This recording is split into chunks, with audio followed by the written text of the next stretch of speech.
8,000 feet. Approaching Soviet airspace. 20 minutes to drop off. Commencing internal depressurization. Equipment check.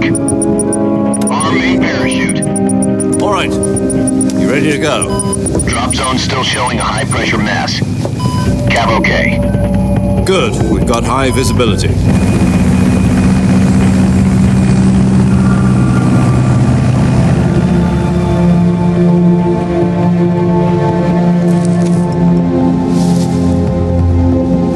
Put out that cigar. Connecting oxygen hose to interior connector. Put on your mask.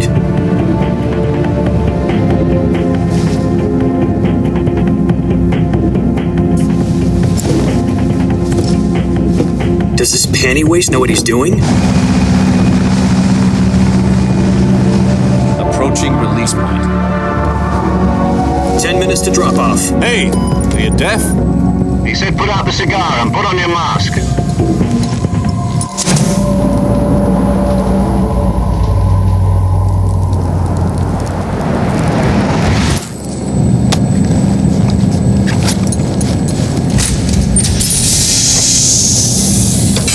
Depressurization complete. Checking oxygen supply. 6 minutes to drop off. Opening rear hatch.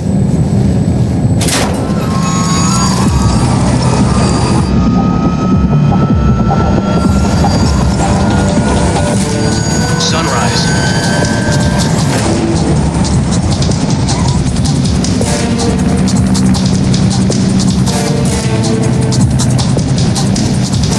External temperature minus 46 degrees Celsius. 2 minutes to drop off. Stand up. You'll be falling at 130 miles per hour. Try not to get frostbite from the wind chill. 1 minute to drop off. Move to the rear. Activate bailout model. This is one for the history books. The world's first halo jump. 10 seconds to drop off. Stand by. Status okay. All green. Prepare for drop off. Countdown. 5, 4, 3, 2, 1. Spread your wings And fly. God be with you.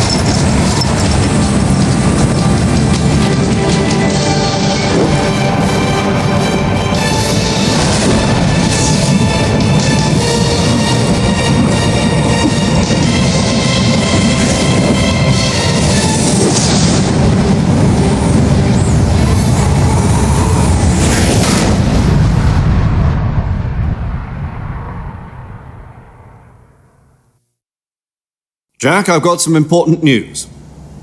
The head of the CIA has finally given us the green light for the Virtuous Mission. Virtual Mission? No, the Virtuous Mission. The future of our Fox unit depends on it. If it succeeds, we'll be officially organized into a unit. Virtuous Mission? Sounds like some kind of initiation ritual. Don't get cocky. This isn't a training op. Right. So what exactly is this wonderful mission? Well, about 2 years ago, a certain Soviet scientist requested asylum in the West through one of our moles. His name is Nikolai Stepanovich Sokolov. He's head of the OKB 754 Design Bureau, one of the Soviets' top-secret weapon research facilities, and the East's foremost expert on weapons development. Sokolov? Isn't he that famous rocket scientist? The very same. On April the 12th, 1961, the Soviets achieved the first manned spaceflight in history. The Earth was blue, but there was no God. Well spoken.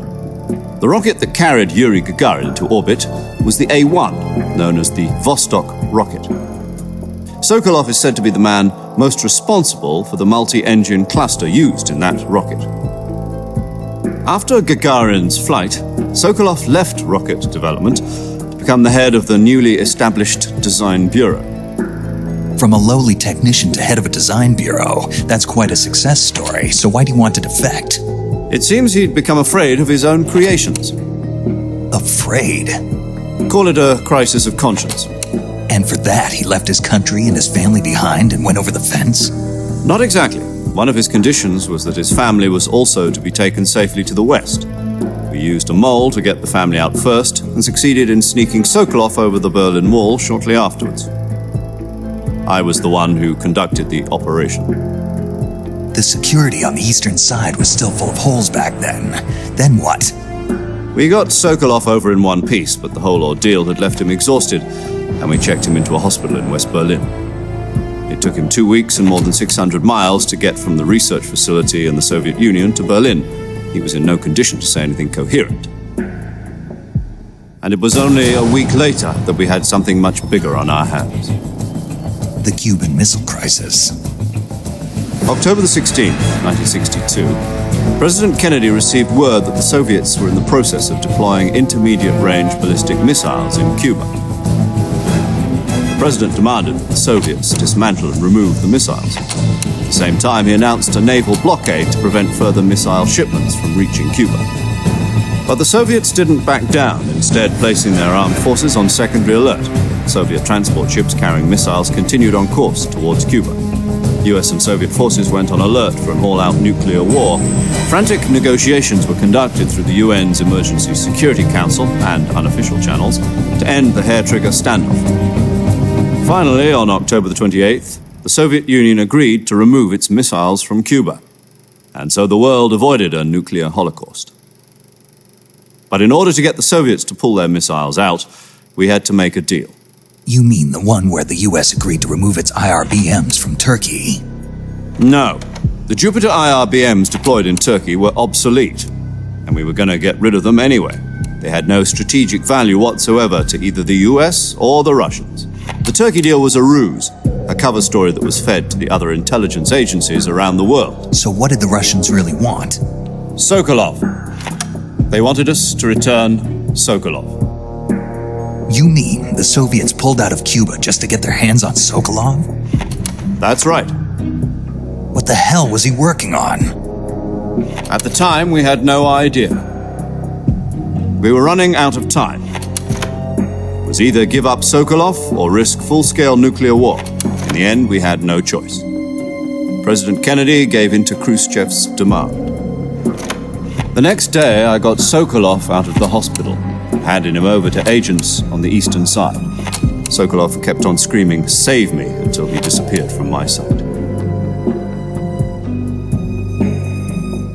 Then a month ago, we received some new information from one of our moles.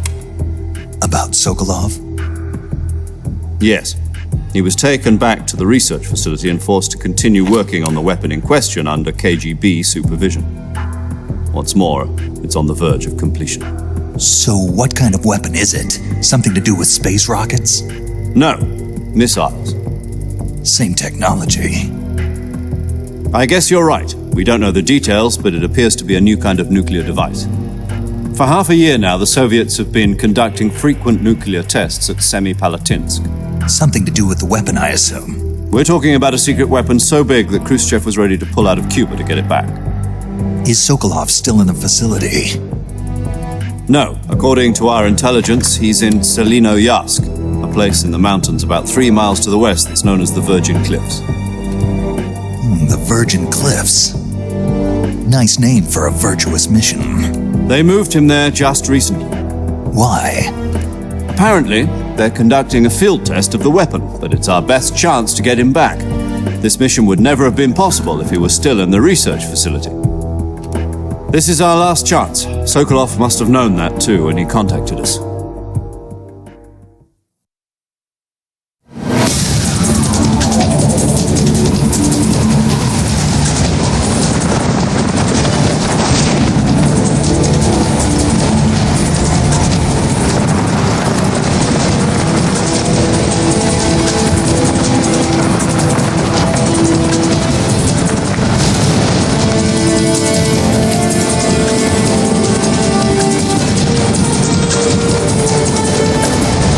Listen up, Jack. Your mission is to infiltrate Selinoyarsk in the Soviet mountains, ensure the safety of Sokolov, and bring him back to the west.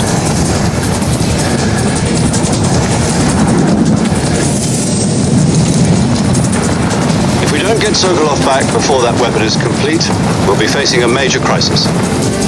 The clock is ticking.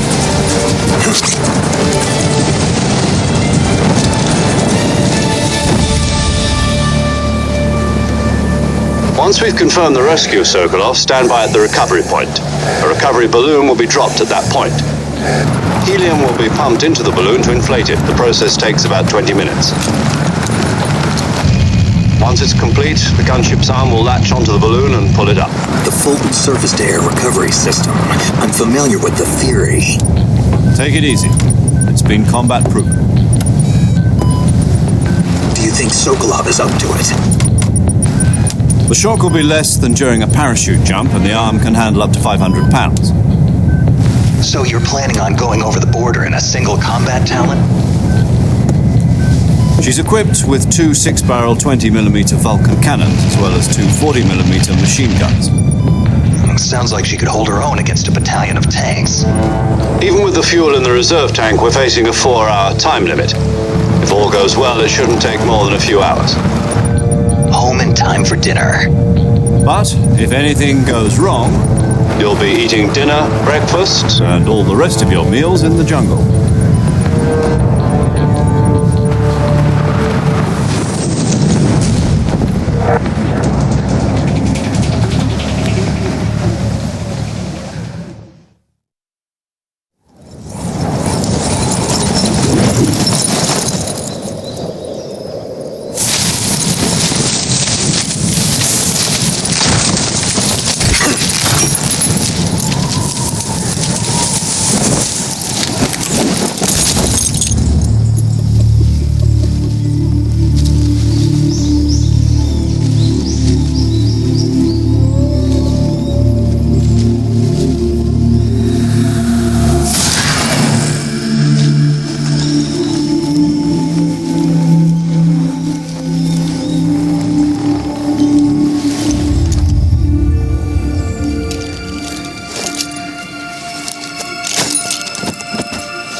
Do you copy?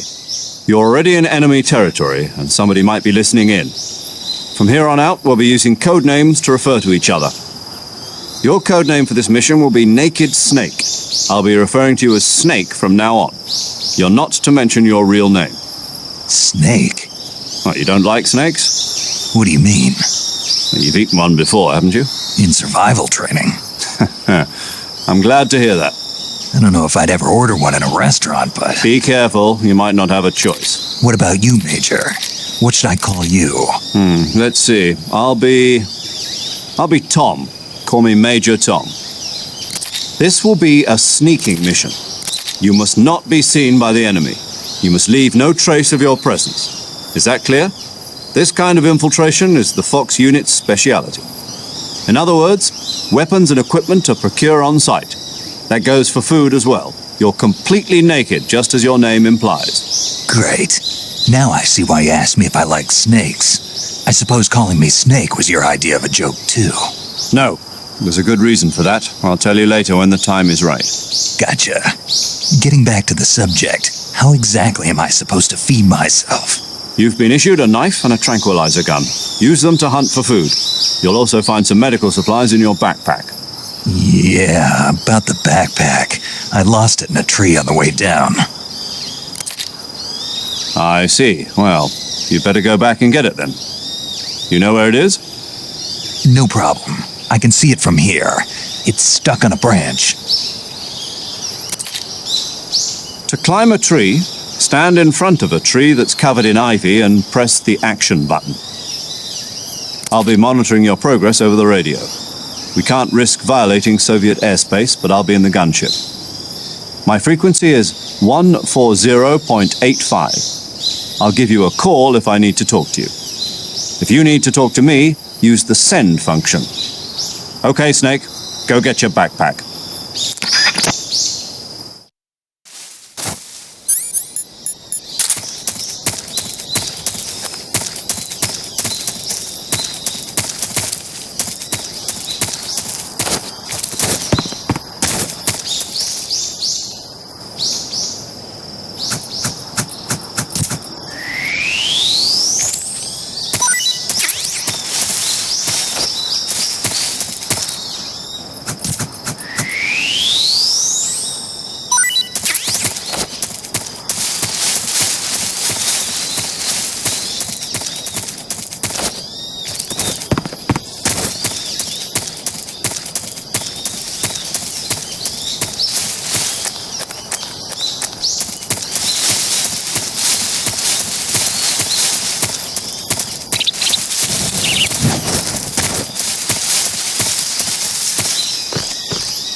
Snake, try to remember some of the basics of CQC.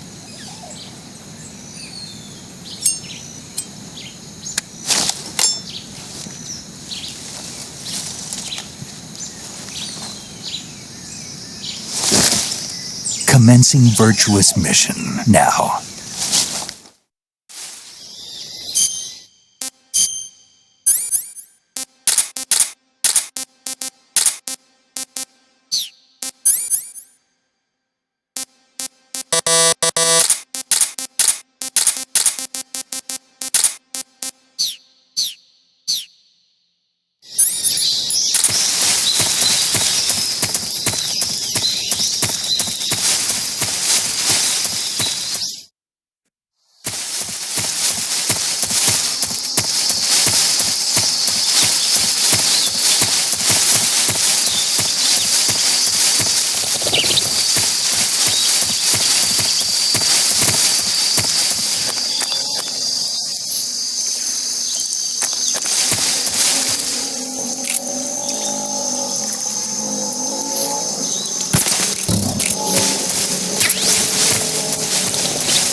Snake?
You must be Sokolov. Are you one of Volgin's men? You'll never get it from me. No. I'm a CIA agent. I've come to escort you back to the other side of the Iron Curtain. You're CIA? Yeah. I was sent by Major Zero, the man who got you out 2 years ago. Zero? I have a message from him. What is it? He said to tell you sorry for being so late. Did he now? What does it mean? It means he's a man of his word. But we've got no time for this. You have to get me out of here before they arrive. Who's they? Colonel Volgin of GRU. You in the West know him as Thunderbolt. Thunderbolt? Never heard of him. He's a member of the Army's extremist faction, a man who seeks to seize control of the motherland. Ever since the Cuban Missile Crisis 2 years ago, Khrushchev has been pursuing a policy of peaceful coexistence with the West. Despite resistance and criticism from hawks in the army and the provincial authorities, Khrushchev has managed to suppress the opposition so far. But the failure of his agricultural policies has put him in a precarious position. And on top of that, the tragedy last November. President Kennedy's assassination. Precisely. In a sense, Khrushchev has lost his biggest partner, and his power base is rapidly crumbling away.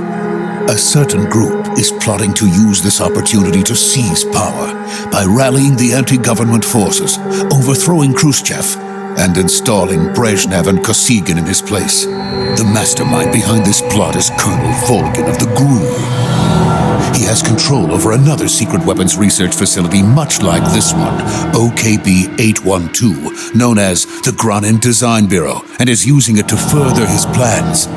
But that is not enough to satisfy him. Now he's plotting to seize the secret weapon I have been developing here and use it as leverage in his bid for power.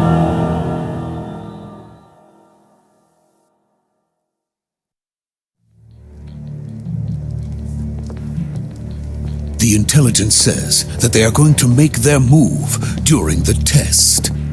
Then, the soldiers outside. Exactly. They wouldn't need that many men just to keep me inside. Their orders were to prevent Colonel Volgin from capturing me.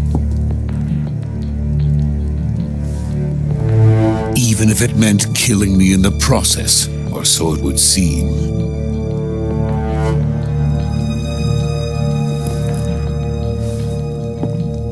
Volgin will come. I'm sure of it. You must get me out of here before then. Leave it to me. By the way, your Russian is superb. Where did you learn to speak it? From my mentor. Is that so? America's truly a frightening country. Having second thoughts? No. I have no love for this place. Let's go.